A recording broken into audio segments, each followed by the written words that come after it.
नमस्कार भक्तों, आज हम जानेंगे देवशयनी एकादशी की पावन कथा, इसका महत्व और इस दिन व्रत करने से मिलने वाले अद्भुत पुण्य के बारे में।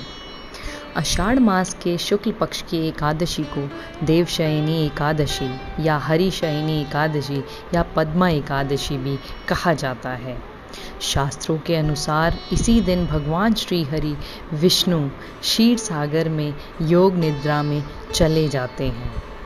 इसके साथ ही चातुर्मास का शुभारंभ होता है, जो 4 महीने तक चलता है। इस अवधि में विवाह, गृह प्रवेश जैसे मांगलिक कार्य सामान्यतः नहीं किए जाते।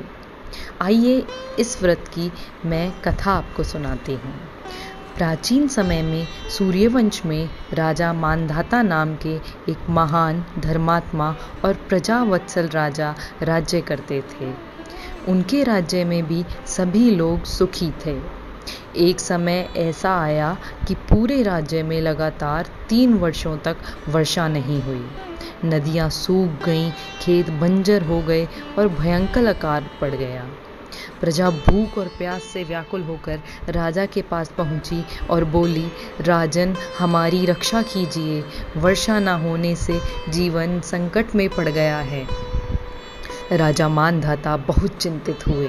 उन्होंने सोचा कि कहीं मुझसे कोई अधर्म तो नहीं हुआ।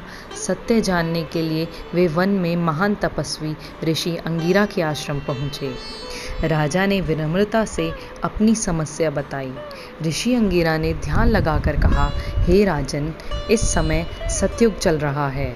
इस युग में केवल ब्राह्मणों को कठोर तपस्या करने का अधिकार है, लेकिन आपके राज्य में एक शूद्र कठोर तप कर रहा है, उसी कारण यह विपत्ति आई है। राजा यह सुनकर दुखी हुए और बोले, गुरुदेव, मैं किसी निर्दोष व्यक्ति की हत्या नहीं कर सकता, कृपया कोई दूसरा उपाय बताइए। राजा की करुणा और धर्मनिष्ठा देखकर ऋषि अंगिरा प्रसन्न हुए और बोले, हे राजन, आप और आपकी समस्त प्रजा आषाढ़ शुक्ल एकादशी का व्रत करें, भगवान श्री हरि विष्णु की पूजा करें।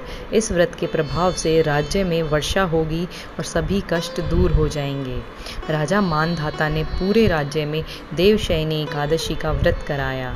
सभी ने श्रद्धा से भगवान विष्णु का पूजन किया, भजन कीर्तन किया और रात्रि जागरण किया। व्रत के प्रभाव से भगवान श्री हरि प्रसन्न हुए। शीघ्र ही घनघोर वर्षा हुई, नदियां भर गईं, खेतों में हरियाली लौट आई और पूरे राज्य में सुख समृद्धि फैल गई। तभी से देवशयनी एकादशी का व्रत अत्यंत पुण्यदायी माना जाता है। जो भक्त श्रद्धा और नियम पूर्वक देवशयनी एकादशी का व्रत करते हैं, उन्हें भगवान विष्णु की विशेष कृपा प्राप्त होती है। घर में सुख, शांति, समृद्धि और आध्यात्मिक उन्नति का वास होता है। इस दिन से चातुर्मास आरंभ होता है और भक्त भजन, जप, दान तथा सत्संग का विशेष संकल्प लेते हैं। बोलिए श्री हरि विष्णु भगवान की जय।